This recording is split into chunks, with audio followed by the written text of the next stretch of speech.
বেগম খালেদা জিয়া দুনিয়া থেকে বিদায় নিলেন।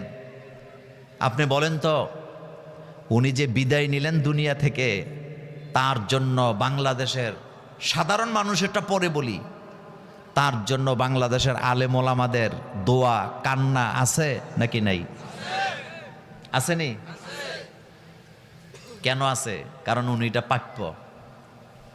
বেগম খালেদা জিয়া আপসেক নেত্রী, তিনি বলেছিলেন, তাকে যখন ফখরুদ্দিন মঈনুদ্দিনের সরকার বলেছিল আপনি দেশের বাইরে চলে যান, সেদিন তিনি বলেছিলেন, এই দেশ আমার, মাটি আমার, জনগণ আমার, আমি বাঁচলেও এখানে, আমি মরলেও এখানে। এ কথা সত্য নেই?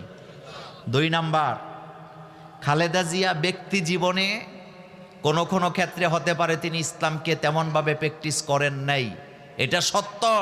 কিন্তু এই দেশে ইসলামের কোনো ক্ষতি হোক, আলেম ওলামারা জঙ্গিবাদ বানাবার জন্য আলেমদেরকে খালেদা জিয়া কখনো একটা শব্দ বাংলাদেশে উচ্চারণ করেন নাই। আলেমদের বিরুদ্ধে যায়, কোরআনের বিরুদ্ধে যায়, ইসলামের বিরুদ্ধে যায়, মাদ্রাসার বিরুদ্ধে যায়, একটা শব্দ তিনি কখনো উচ্চারণ করেন নাই। এই জন্য তিনি ইন্তেকাল করার পরে বাংলাদেশের সমস্ত আলেমরা তার জন্য দোয়া করেছে, বিবৃতি দিয়েছে।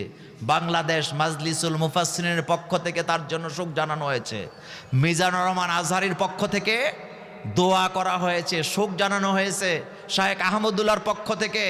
এমনকি বাংলাদেশের যত বড় বড় ইসলামিক দল আছে, চরমনার পিসাব সহ, জামাত ইসলামের আমির সহ, সবাই আজকে চোখের পানি ফেলে তার জন্য কেঁদেছে, শুধুমাত্র তার কর্মের কারণে আর তার দেশপ্রেমের কারণে। কথা সত্য নেই?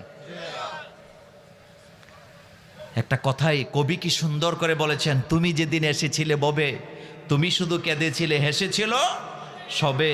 এমন জীবন তুমি করিবে গঠন, মরিতে হাসিবে তুমি, কাঁদিবে ভবন। তুমি